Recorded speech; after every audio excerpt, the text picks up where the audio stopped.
Samajwadi party जिंदाबाद जिंदाबाद जिंदाबाद। अखिलेश यादव जिंदाबाद जिंदाबाद जिंदाबाद। समाजवादी पार्टी जिंदाबाद जिंदाबाद जिंदाबाद। अखिलेश यादव सभापति बर्बाद।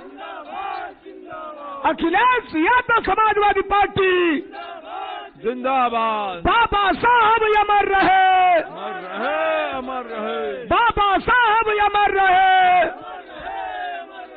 नेताजी अमर रहे। अखिलेश यादव जिंदाबाद। इसके सब पीछे आ जाएं, माइक के पीछे आ जाएं।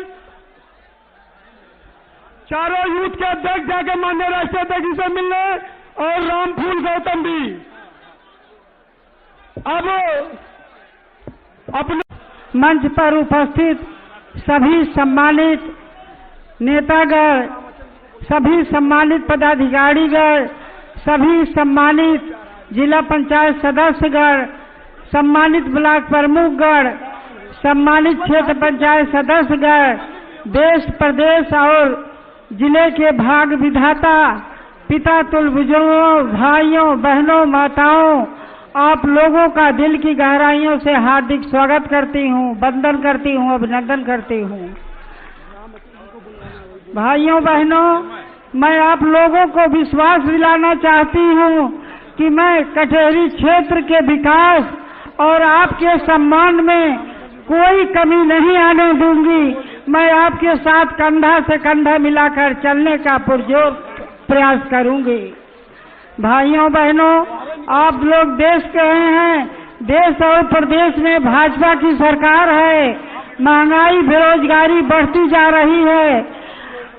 आउटसोर्सिंग पर बच्चों को रोजगार दिया जा रहा है, उसमें ठेकेदारों द्वारा कमीशन भी लिया जा रहा है। इसलिए इस सरकार को, भाजपा सरकार को आप लोगों को उखाड़ फेंकना है और समाजवादी सरकार बनाना है। मैं आप सबको ये ताकत दिखा दो कचहरी वासियों, ताकत दिखा दो कचहरी वासियों।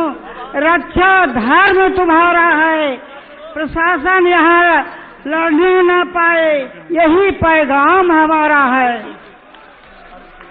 मेरे प्यारे कचहरी वासियों, मेरे प्यारे कचहरी वासियों, दरिया दिली दिखा देना। मेरे प्यारे कचहरी वासियों, दरिया दिली दिखा देना। लोकतंत्र के महापर्व में साइकिल का बटन दबा देना। लोकतंत्र के महापर्व में साइकिल का बटन दबा देना। इन्हीं शब्दों के साथ आप लोगों से पुनः निवेदन करती हुई कि आने वाले 20 तारीख को आप लोग साइकिल का बटन दबाकर भारी से भारी मतों से विजयी बनाइएगा। इन्हीं शब्दों के साथ अपनी वाणी को विराम देती हूँ। जय भीम, जय भारत, जय संविधान। बहुत बहुत धन्यवाद। अब हम लोगों के बीच में माननीय रामचल राजभर जी से मैं चाहूंगा कि हमें वोट की अपील करें। माननीय रामचल राजभर जी। साथियों, मैं अपनी बात रखूं। सबसे पहले भारतीय संविधान के निर्माता परम पूज्य बाबा साहब डॉक्टर B.R. अम्बेडकर, समाजवाद के पुरोधा डॉक्टर राम मनोहर लोहिया और श्रद्धेय नेताजी के चरणों में नमन वंदन करते हुए आज इस चुनावी जनसभा में जो देश के भविष्य हैं, हमारे महबूब नेता, राष्ट्रीय अध्यक्ष, पूर्व मुख्यमंत्री माननीय श्री अखिलेश यादव जी का इस उमड़े जनसैलाब की तरफ से बहुत बहुत स्वागत करना चाहता हूं, उनका हार्दिक सम्मान करना चाहता हूं।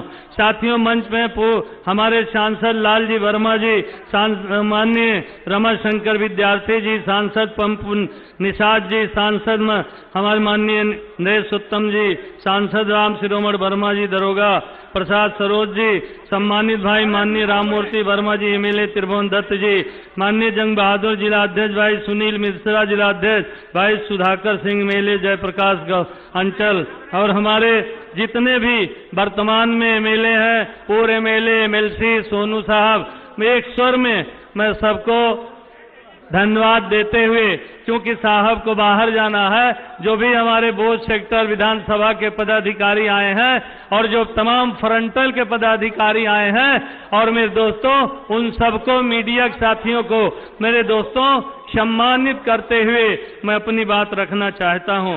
साथियों, आज जो है चुनाव हो रहा 20 नवंबर को मैं निवेदन करने आया हूं कि आप लोग एक वोट श्रीमती शोभावती वर्मा को साइकिल के सामने वाली बटन दबाकर हजार वोटों से जिताने का काम करेंगे। और मेरे दोस्तों, ये जो है भारतीय जनता पार्टी की सरकार केंद्र में 11 साल और उत्तर प्रदेश में 8 साल, ये जनहित के मुद्दे से बहुत दूर हैं। इनकी कथनी करनी में जमीन आसमान का अंतर है। यहाँ सर्व समाज के लोग हैं, मीडिया के साथी हैं। मैं कहना और बताना चाहता हूं, जनसंघ से आरएसएस से लेके जनसंघ से भारतीय जनता पार्टी, जब भारतीय जनता पार्टी, इनका जो मुद्दा एक ही मुद्दा है पूरे देश में। मेरे दोस्तों, क्या है मुद्दा? हिंदू मुसलमान, मंदिर मस्जिद, धार्मिक उन्माद फैलाकर हमारे आपके बीच में ईर्ष्या, नफरत, जहर पैदा करके ये वोट के सौदागर हैं। इसलिए हमें इनको उखाड़ फेंकने के लिए एक वोट साइकिल के सामने वाली बटन दबाकर शोभावती वर्मा को जिताना होगा। और मैं प्रशासन के लोगों से कहना चाहता हूं, अरे अंबेडकर नगर जिला है, ये कटेरी विधानसभा है। यहां मेरे दोस्तों हमारा जाबाज सिपाही एक वोट अपने महबूब नेता राष्ट्रीय अध्यक्ष जी के हाथों को मजबूत करने के लिए पोलिंग बूथ पर साइकिल पे बटन दबाकर श्रीमती शोभावती वर्मा को जिताने का काम करेंगे। आज लोकतंत्र खतरे में, संविधान खतरे में, आरक्षण खतरे में है। इसलिए मेरे दोस्तों एकजुट हो जाओ। आखिर में बात करते हुए मैं क्षमा के साथ 2 मिनट और लेना चाहता हूं। हमारे यहाँ समाज के 2 कैबिनेट मंत्री घूम रहे हैं। मैं अपने समाज के, सर्व समाज के साथ साथ राजभर समाज के लोगों को आगाह करने आया हूं। उनके चक्कर में मत पड़ना, क्योंकि मेरे दोस्तों मैं उदाहरण देना चाहता हूं। हमारे वो थूक कर चाटने वाला नेता हमारे महबूब नेता के सिफारिश करके जब आया, तो हमारे महबूब नेता श्री अखिलेश यादव ने 2022 में 18 टिकट दिया था। ऐसे सर्व समाज के साथ साथ राजभर समाज के लोगों पूछना। नेताओं का बहुत बहुत धन्यवाद और आभार प्रकट करना चाहता हूं। मैं सबसे पहले आपके साथ साथ और आपके आसपास, जहां समाजवादी पार्टी ऐतिहासिक वोटों से जीती थी, मैं जहां अपने सभी कार्यकर्ताओं का धन्यवाद देता हूं, वहीं मैं जनता का भी आभार प्रकट करता हूं कि इस बार समाजवादी पार्टी और कांग्रेस इंडिया गठबंधन को आपने ऐतिहासिक परिणाम दिला करके न केवल जीत दिलाई है, बल्कि भारतीय जनता पार्टी को 2 नंबर की पार्टी उत्तर प्रदेश में बनाने के लिए मैं आप सबको धन्यवाद और बधाई देता हूं। जिस समय से भारतीय जनता पार्टी के लोग उत्तर प्रदेश का चुनाव हारे हैं, उन्हें नींद नहीं आ रही है। जब से उत्तर प्रदेश का चुनाव भारतीय जनता पार्टी के लोग हारे हैं, उन्हें नींद नहीं आ रही है। और इसीलिए आप देखते होंगे कि पहले तो साजिश कर करके आसपास कि किस तरीके से माहौल खराब किया जाए, उसकी कोशिश की, लेकिन वो कामयाब नहीं हुए। और आपके ही बगल में जहां चुनाव होना था 13 तारीख को, हमारे उत्तर प्रदेश के मुख्यमंत्री जी कई बार वहां कार्यक्रम किए हैं। एक बार नहीं, कई बार कार्यक्रम किए हैं। 1 बार, 2 बार, 3 बार, कई कार्यक्रम करे उन्होंने। वहां तो बगल में 3 बार, और यहां कार्यक्रम किए हैं। और जिस समय त्योहार मनाए जा रहे थे, जिस समय हम और आप लोग बड़ी खुशियां मनाने का त्योहार पे कार्यक्रम कर रहे थे, हालांकि महंगाई की वजह से जिस खुशी, जिस लगाव के साथ हम लोग त्योहार मनाते हैं, इस महंगाई में हम लोग उतनी खुशियां नहीं मना पाए। लेकिन जब खुशियां मनाने का वक्त था, न केवल उत्तर प्रदेश बल्कि उत्तर प्रदेश के लोग जो बाहर से चल करके आए थे अपने घर परिवार के बीच में त्योहार मनाने के लिए, उन्होंने मन बना लिया था कि 13 तारीख को वोट डाल करके ही उत्तर प्रदेश से वापस जाएंगे। हमारे प्रधान भाई और तमाम जो जमीनी नेता हैं वो जानते होंगे, जिस समय गांव में प्रधानी का चुनाव होता है बड़ी कोशिश कर करके उन्हें बाहर से बुलाया जाता है, बड़ा इंतजाम करना पड़ता है, तब बुलाया जाता है। लेकिन इस बार तो त्योहार पड़ गए थे उन तारीखों में, लोग अपने आप आए थे और बीजेपी की एलआईओ और उनके इंटरनल सर्वे ने बताया, उन्हें कानों में भनक पड़ गई कि जो लोग छुट्टी से आए हैं वो लोग भी छुट्टी बढ़ा रहे हैं और 13 तारीख को वोट डाल करके जाएंगे और बीजेपी को हरा करके जाएंगे। उन्होंने चुनाव 13 तारीख से टाल दिया, 13 तारीख का चुनाव टाल दिया। लेकिन मैं बीजेपी के लोगों से कहना चाहता हूं, चुनाव आप टालोगे तो चुनाव हार करके जाओगे, चुनाव टालने वाले जीत नहीं सकते हैं। अभी तक तो हम लोग सुनते थे कि लखनऊ और दिल्ली वाले इंजन टकरा रहे हैं आपस में। जो लोग बारीकी से राजनीति को समझते होंगे वो जानते होंगे कि दिल्ली और लखनऊ में इंजन टकरा रहे हैं और उस टकराने के तमाम उदाहरण हैं। अभी तक सरकार अपना डीजीपी नहीं अपॉइंट कर पाई है क्योंकि दिल्ली का इंजन किसी और को चाहता है, यूपी का इंजन किसी और को चाहता है, इसीलिए कार्यवाहक आपके पास है। अभी तक फुल डीजीपी नहीं बन पाए हैं और अभी तो हम लोगों ने हाल ही में देखा है कि इनके अब तो नारे भी टकराने लगे हैं। पहले इंजन टकरा रहे थे, अब इनके नारे टकरा रहे हैं। और सच्चाई तो ये है कि जो लोग समाज में अपने नारे के माध्यम से बारूद बिछा रहे थे, उन्हें खुद पता लग गया है कि उनकी कुर्सी हिलाने के लिए लोग कुर्सी तक सुरंग बना रहे हैं। बताओ, उनके अपने लोग ही नारे पर एक दूसरे को डपट रहे हैं कि नहीं डपट रहे हैं, बताओ आप। और सच्चाई तो ये है, सच्चाई तो ये है कि जो डिप्टी साहब हैं वो अपने मोबाइल पर दिल्ली का गाना बजा रहे हैं, वो भी आए होंगे।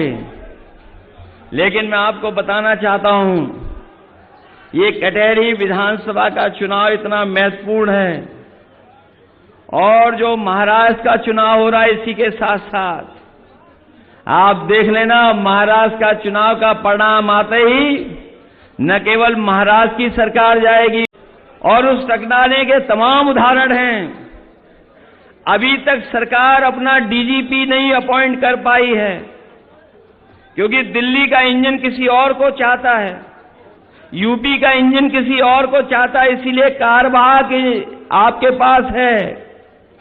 अभी तक फुल डीजीपी नहीं बन पाए हैं और अभी तो हम लोगों ने हाल ही में देखा है कि इनके अब तो नारे भी टकराने लगे हैं। पहले इंजन टकरा रहे थे, अब इनके नारे टकरा रहे हैं।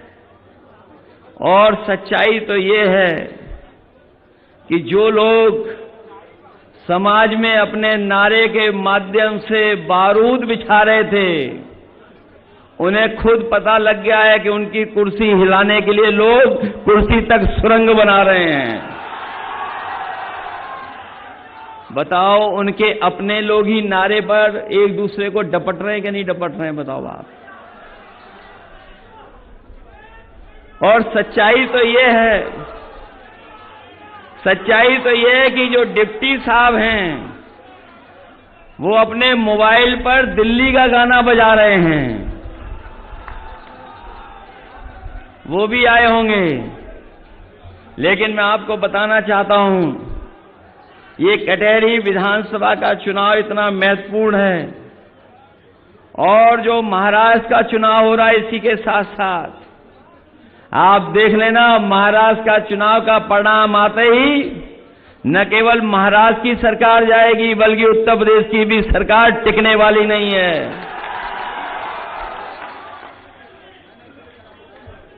ये टिकने वाली नहीं है।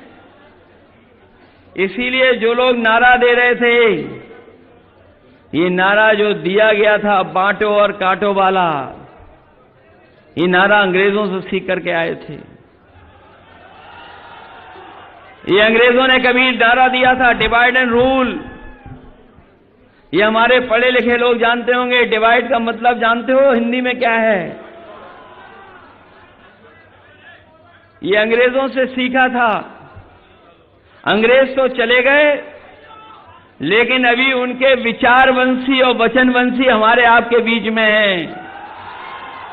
लेकिन ये बात समझ लें कि हमारा समाज बंटने वाला नहीं है। उत्तर प्रदेश की जनता और कटहरी की जनता सौहार्द पसंद करती है, भाईचारा पसंद करती है, आपस में मिलकर के रहने का काम करते हैं।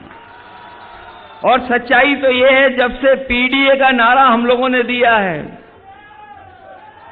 मैं अपने इन कार्यकर्ताओं को बधाई दूंगा। ये सरकार वाली गलती न करें। सरकार को पीडीए में भी डीएपी दिखाई दे रही है। कैसी सरकार है सोचो आप। उन्हें पीडीए में भी डीएपी दिखाई दे रही है। पीडीए को कुछ नहीं दिया, अब डीएपी भी छीन ली किसानों से। अभी तक तो हम कहते थे ये बोरी में चोरी कर रहे हैं, अब तो पूरी की पूरी बोरी उठा ले जा रहे हैं। बताओ, कहीं किसानों को डीएपी मिल रही है? आज डीएपी के लिए परेशान होना पड़ रहा किसान को। जब बुवाई है, खेत तैयार हैं, सरकार किसानों को नहीं उपलब्ध करा पा रही है, और पूरे प्रदेश का किसान डीएपी की लाइन में लगा हुआ है। ये वही लोग हैं जो कहते थे हम किसानों की आय दोगुनी कर देंगे। मैं अपने किसान भाइयों को कहना चाहता हूं, 4 जून को ही रिजल्ट आया है। आपने भारी बहुमत से समाजवादियों को जिता करके भेजा है। आपकी लड़ाई उत्तर प्रदेश से लेकर के लोकसभा में हम लोग लड़ने का काम करेंगे, और जब भी मौका मिलेगा सबसे बड़े फैसले हम अपने किसान और गरीबों को लेकर के उनको आगे बढ़ाने का काम करेंगे। ये लोग, जो लोग अंग्रेजों के विचारवंशी हैं, वो सब उल्टा पुल्टा कर रहे हैं, और उल्टा पुल्टा इतना कर रहे हैं कि हमारे समाज में तो ये परंपरा है कि जो ज्ञानी है, जो संत है, जो मुनि है, वो बोलते कम हैं। लेकिन कलयुग में सुनने में आ रहा है कि आजकल बोल ज्यादा रहे हैं। जिन्हें मिठास वाला भाषण देना चाहिए, वो कटुता भरी बातें कर रहे हैं। जिन्हें समाज को जोड़ने की बात करनी चाहिए, वो समाज में दूरियां पैदा करने की बात कर रहे हैं।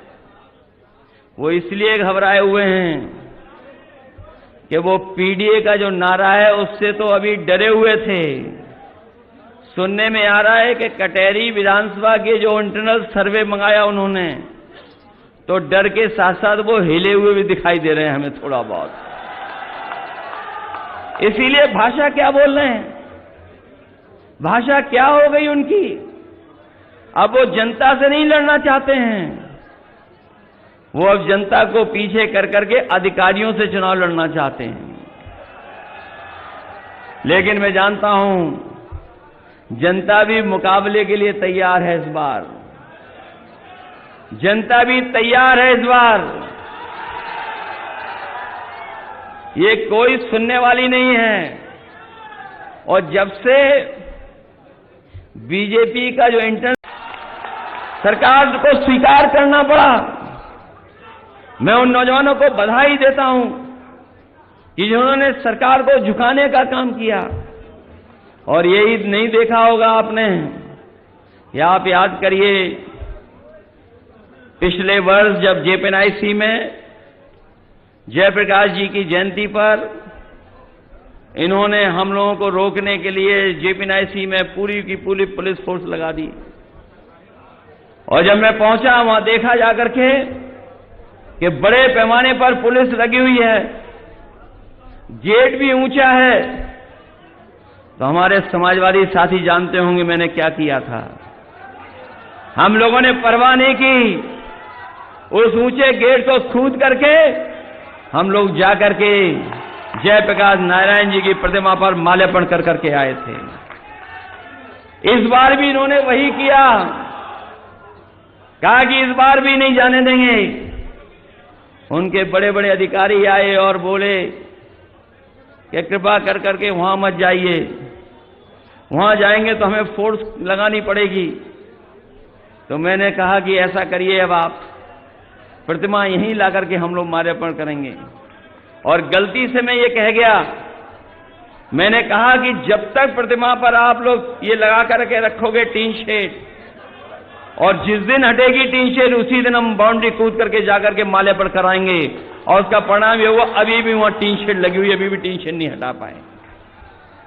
ये लोग डरे हुए लोग हैं, घबराए हुए लोग हैं, क्योंकि जनता के लिए जो फैसले लेने थे वो ये नहीं लिए।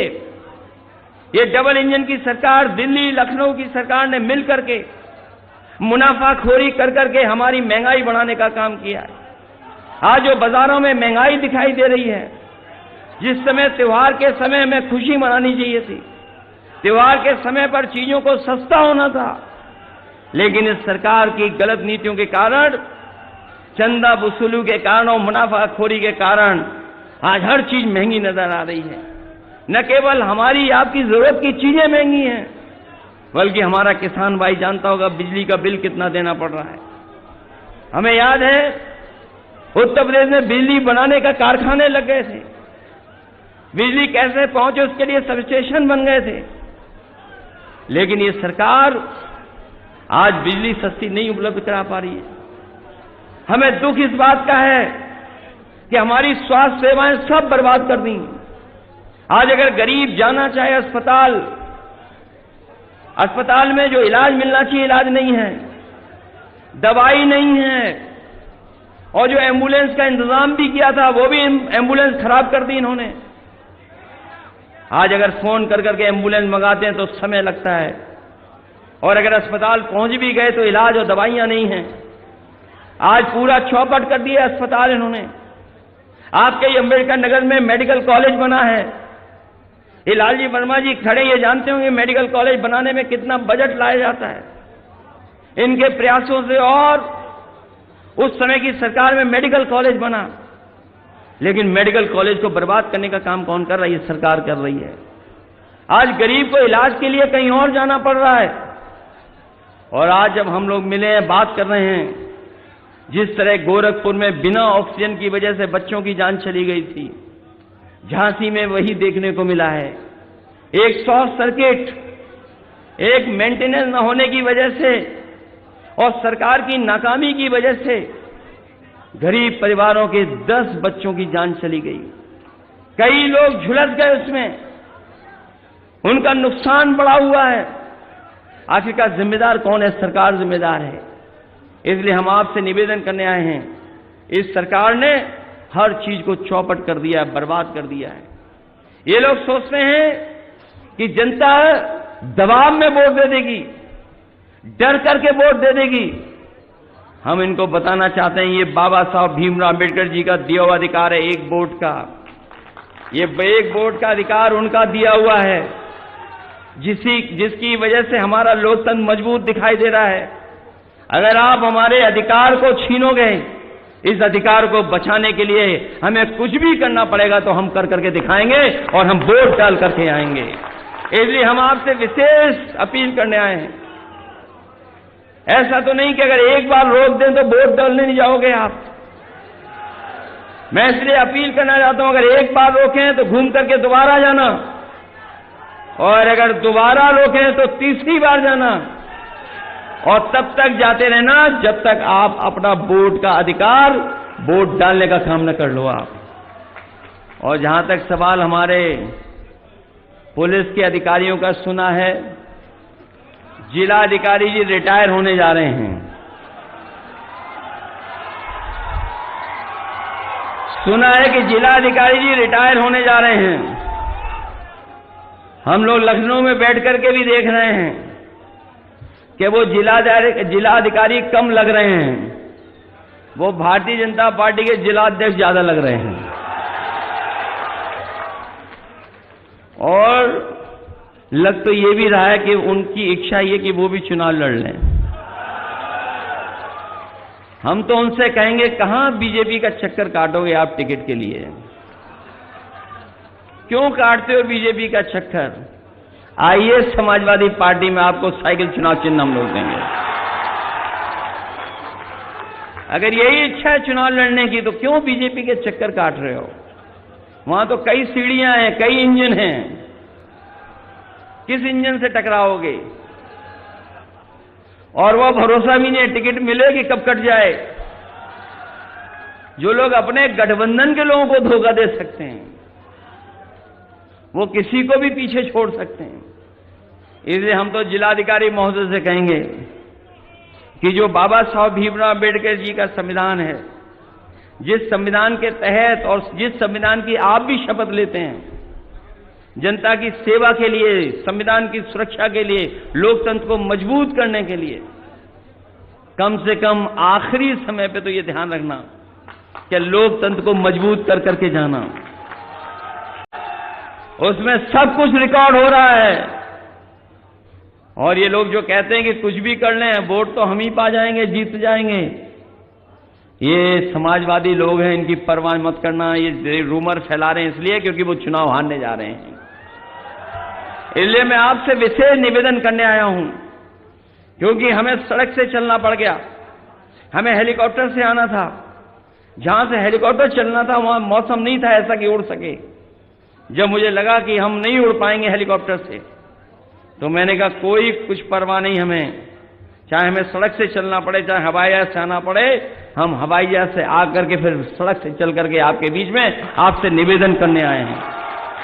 क्योंकि ये चुनाव लालजी वर्मा जी या प्रत्याशी शोभावती जी का तो है ही है, लेकिन ये चुनाव लखनऊ वाले इंजन और हमारे और आपके बीच में है।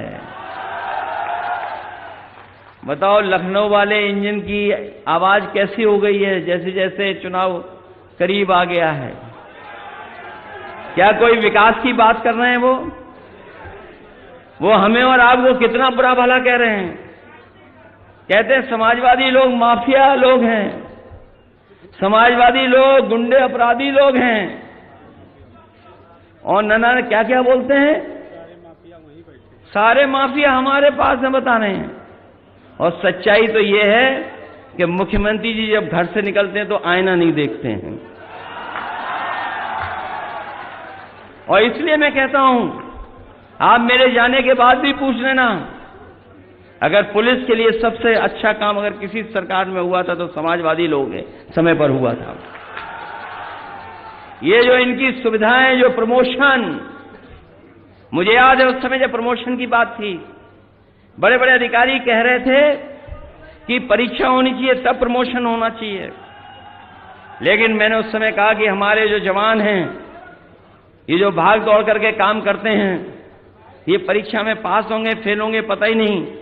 मैंने कहा कोई परीक्षा नहीं होगी, इनको सीधा सीधा प्रमोशन होगा। और रिकॉर्ड प्रमोशन अगर किसी ने कराने का काम किया था तो समाजवादी सरकार में किया था। मुझे याद है वो समय पर, हमारे पुराने लोगों को याद होगा, अगर कोई थाने जाता था अपनी समस्या को लेकर के, डीजल पेट्रोल नहीं होता था तो उनकी गाड़ी नहीं चल सकती थी।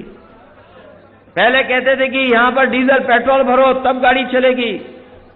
100 नंबर व्यवस्था हम लोगों ने लागू कर करके की, जिससे कि हमारी पुलिस समय पर पहुंच जाए। लेकिन जब से 100 से 112 हुआ है, पूरा इंतजाम बदल गया है। गिनती क्या बढ़ी है, अब मौके पे हिसाब किताब भी बढ़ गया है। और पहले 100 नंबर वाले समस्या का समाधान करते थे, अब वो बुला करके थाने में हिसाब किताब करते हैं। बताओ ये सच्चाई है कि नहीं है? और 50 में पायदान पे जो था अधिकारी वो सबसे ऊपर है। जो अच्छे अधिकारी हैं वो अंदर ही अंदर वो भी सुरंग खोद रहे हैं। ये जानकारी हमें कहां से मिल रही है? वही अधिकारी जिनको डिमोरलाइज किया जा रहा है, जिनको पद मिलना था, पद नहीं मिलकर के उन्हें नीचे दबाया जा रहा है, वो भी आपकी सरकार का इंतजार कर रहे हैं कि कब समाजवादी सरकार आएगी, तब हमें भी जनता की सेवा करने का मौका मिलेगा और जिन्होंने अन्याय किया उनके खिलाफ कार्रवाई करने का काम करेंगे। वैसे हमारे तमाम लोग जानते होंगे, गोरखपुर वाले लोग जानते होंगे, बड़े लोगों की फाइल हमारे पास भी आई थी। वो गलती हमारी है कि हमने फाइल पे साइन नहीं किया। इसलिए हम चाहते हैं कि हमें मत बदलो भाई, हमें भी शरीफ रहने दो, अपने जैसा मत बनाओ। और सरकारें तो आती जाती हैं, सरकारें आई चली गई, लेकिन कम से कम हमें इंस्टीट्यूशन को अच्छा बनाना चाहिए, लोकतंत्र को अच्छा बनाना चाहिए, व्यवस्था के प्रति भरोसा बढ़ना चाहिए। सबसे बड़ा नुकसान अगर भारतीय जनता पार्टी ने कोई किया है तो ये जो व्यवस्था है उसका नुकसान करने का काम किया है। इसलिए मैं आपसे निवेदन करना चाहता हूं कि लाइन में लग करके वोट देना। अगर नोटबंदी पे लाइन में लग सकते हो तो बताओ वोट डालने के लिए लाइन में लगोगे कि नहीं लगोगे? डीएपी के लिए लाइन में लगना पड़ रहा है आपको। कम से कम डीएपी का गुस्सा तो निकालो इन पर। और अपने नौजवानों से कहना चाहते हैं नौकरी रोजगार भी मिलेगा और अग्निवीर जैसी व्यवस्था हम कभी स्वीकार नहीं कर सकते।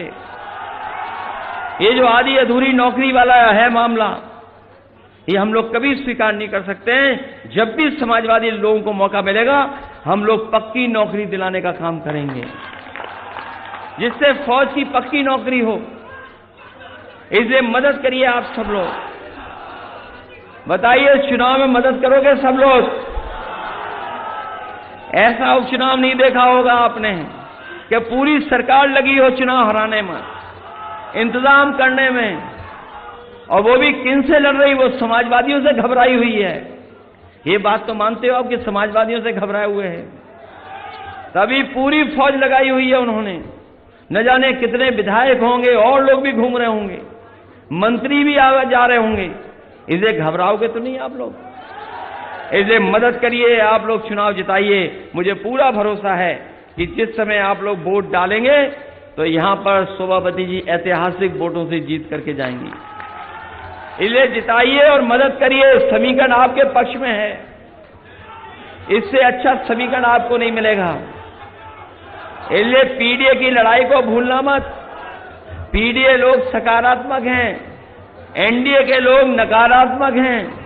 इनकी नकारात्मक सोच ही है जिसकी वजह से इस तरह के दायरे बना रहे हैं।